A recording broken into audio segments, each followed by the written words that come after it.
This is for any of the children in Year 5 who want to listen again to the first 2 chapters of our class novel, Eragon. Prologue, Shade of Fear. Wind howled through the night, carrying a scent that would change the world. A tall shade lifted his head and sniffed the air. He looked human, except for his crimson hair and maroon eyes. He blinked in surprise. The message had been correct. They were here. Or was it a trap? He weighed the odds, then said icily, "Spread out. Hide behind trees and bushes. Stop whoever is coming, or die." Around him shuffled 12 Urgles with short swords, round iron shields painted with black symbols. They resembled men with bowed legs and thick, brutish arms made for crushing. A pair of twisted horns grew above their small ears. The monsters hurried into the brush, grunting as they hid. Soon the rustling quieted, and the forest was silent again. The shade peered around a thick tree and looked up the trail. It was too dark for any human to see, but for him the faint moonlight was like sunshine streaming in between the trees. Every detail was clear and sharp to his searching gaze. He remained unnaturally quiet, a long pale sword in his hand. A wire-thin scratch curved down the blade. The weapon was thin enough to slip between a pair of ribs, yet stout enough to hack through the hardest armour. The Urgles could not see as well as the shade. They groped like blind beggars, fumbling with their weapons. An owl screeched, cutting through the silence. No one relaxed until the bird flew past. Then the monsters shivered in the cold night. One snapped a twig with his heavy boot. The shade hissed in anger, and the Urgle shrank back motionless. He suppressed his distaste. They smelled like fetid meat, and turned away. They were tools, nothing more. The shade forced back his impatience as the minutes became hours. The scent must have wafted far ahead of its owners. He didn't let the Urgles get up or warm themselves. He denied himself those luxuries too, and stayed behind the tree, watching the trail. Another gust of wind rushed through the forest. The smell was stronger this time. Excited, he lifted a thin lip in a smile. "Get ready," he whispered, his whole body vibrating. The tip of his sword moved in small circles. It had taken many plots and much pain to bring himself to this moment. It would not do to lose control now. Eyes brightened under the Urgle's thick brows, and the creatures gripped their weapons tighter. Ahead of them, the shade heard a chink, as something hard had struck a loose stone. Faint smudges emerged from the darkness and advanced down the trail. 3 white horses with riders cantered towards the ambush, their heads held high and proud, their coats rippling in the moonlight like liquid silver. On the first horse was an elf with pointed ears and elegantly slanted eyebrows. His build was slim but strong, like a rapier. A powerful bow was slung on his back, a sword pressed against his side, opposite a quiver of arrows fletched with swan feathers. The last rider had the same fair face and angled features as the other. He carried a long spear in his right hand and a white dagger at his belt. A helm of extraordinary craftsmanship, wrought with amber and gold, rested on his head. Between those two rode a raven-haired elven lady who surveyed her surroundings with poise. Framed by long black locks, her deep eyes shone with a driving force. Her clothes were unadorned, yet her beauty was undiminished. At her side was a sword, and on her back a long bow with a quiver. She carried in her lap a pouch that she frequently looked at, as if to reassure herself that it was still there. One of the elves spoke quietly, but the shade could not hear what was said. The lady answered with obvious authority, and her guards switched places. The one wearing the helm took the lead, shifting his spear to a readier grip. They passed the shade's hiding place and the first few Urgles without suspicion. The shade was already savouring his victory when the wind changed direction and swept towards the elves, heavy with the Urgle stench. The horses snorted with alarm and tossed their heads. The riders stiffened, eyes flashing from side to side, then wheeled their mounts around and galloped away.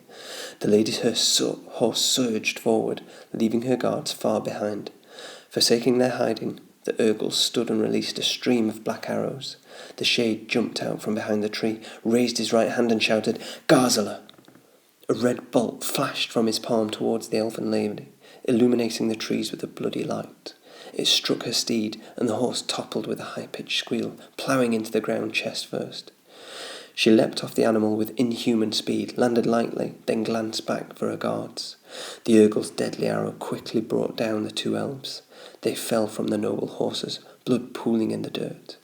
As the Urgels rushed towards the slain elves, the shade screamed, "After her! She is the one I want!" The monsters grunted and rushed down the trail. A cry tore from the elf's lips as she saw her dead companions. She took a step towards them, then cursed her enemies and bounded into the forest. While the Urgels crashed through the trees, the shade climbed a piece of granite that jutted above them. From his perch he could see all of the surrounding forest. He raised his hand and uttered, "Istali Brutok," and a quarter-mile section of the forest exploded into flames.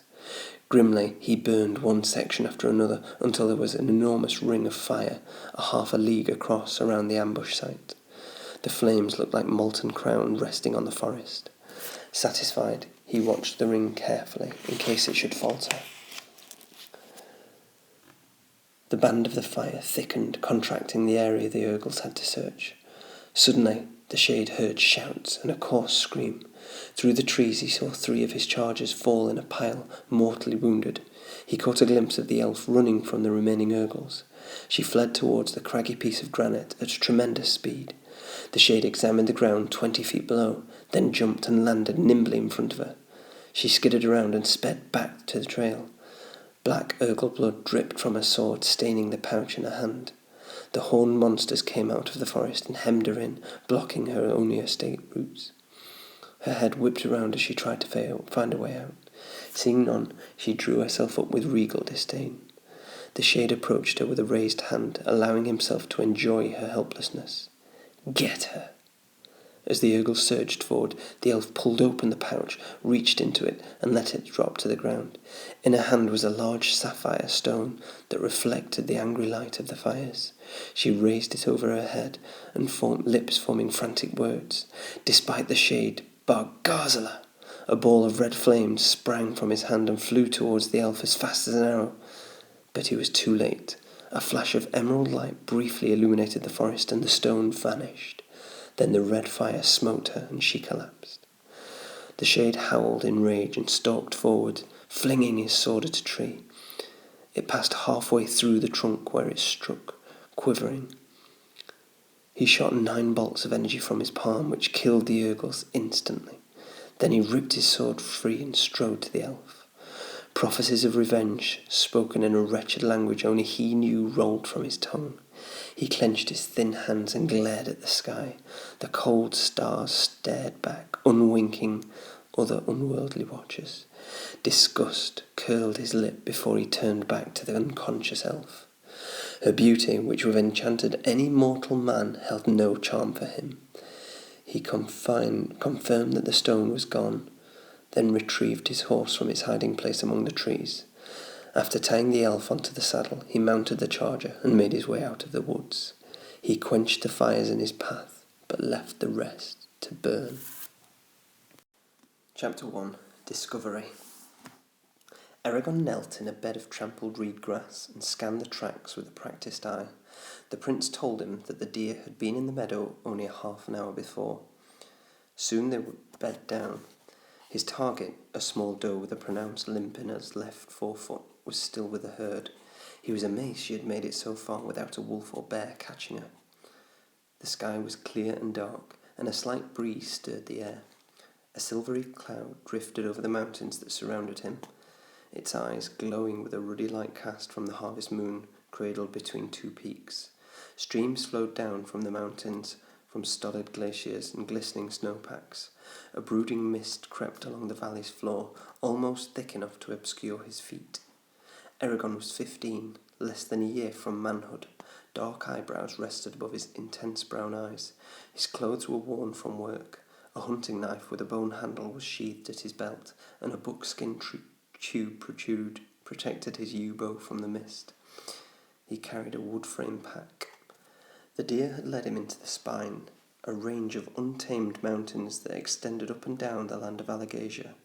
Strange tales and men often came from those mountains, usually boding ill. Despite that, Eragon did not fear the spine. He was the only hunter near Carver Hall who dared to track game deep into its craggy recesses. It was the third night of the hunt, and his food was half gone. If he did not fell the doe, he would be forced to return home empty-handed. His family needed the meat for the rapidly approaching winter and could not afford to buy it in Carver Hall. Eragon stood with quiet assurance in the dusky moonlight, then strode into the forest towards a glen where he was sure the deer would rest. The trees blocked the sky from view and cast feathery shadows on the ground. He looked at the tracks only occasionally. He knew the way. At the glen, he strung his bow with a sure touch, then drew 3 arrows and nocked one, holding the others in his left hand. The moonlight revealed 20 or so motionless lumps where the deer lay in the grass. The doe he wanted was at the edge of the herd, her left foreleg stretched out awkwardly. Eragon slowly crept closer, keeping the bow ready. All his work of the past 3 days had led to this moment. He took a last steadying breath, and an explosion shattered the night. The herd bolted. Eragon lunged forward, racing through the grass as the fiery wind surged past his cheek. He slid to a stop and loosed an arrow at the bounding doe. It missed by a finger's breadth and hissed into the darkness. He cursed and spun around, instinctively nocking another arrow. Behind him, where the deer had been, smouldered a large circle of grass and trees. Many of the pines stood bare of their needles. The grass outside was charred and flattened. A wisp of smoke curled in the air, carrying a burnt smell. In the centre of the blast radius lay a polished blue stone. Mist snaked across the scorched area and swirled insubstantial tendrils over the stone. Eragon watched for the danger for several long minutes, but the only thing that moved was the mist. Cautiously, he released the tension from his bow and moved forward. Moonlight cast him in pale shadow as he stepped before the stone. He nudged it with an arrow, then jumped back. Nothing happened, so he warily picked it up. Nature had never polished a stone as smooth as this one. Its flawless surface was dark blue, except for thin veins of white that spiderwebbed across it. The stone was cool and frictionless under his fingers, like hardened silk. Oval and about a foot long, it weighed several pounds, though it felt lighter than it should have. Eragon found the stone both beautiful and frightening. Where did it come from? Does it have a purpose? Then a more disturbing thought came to him. Was it sent here by accident, or a man meant to have it? If he had learned anything from the old stories, it was to treat magic and those who used it with great caution. But what should I do with the stone? It would be tiresome to carry, and there was a chance it was dangerous. It might be better to leave it behind. A flicker of indecision ran through him, and he almost dropped it, but something stayed his hand. At the very least, it might pay for some food, he decided with a shrug, tucking the stone into his pack. The glen was too exposed to make a safe camp, so he slipped back into the forest and spread his bedroll beneath the upturned roots of a fallen tree. After a cold dinner of bread and cheese, he wrapped himself in his blankets and fell asleep, pondering what had occurred.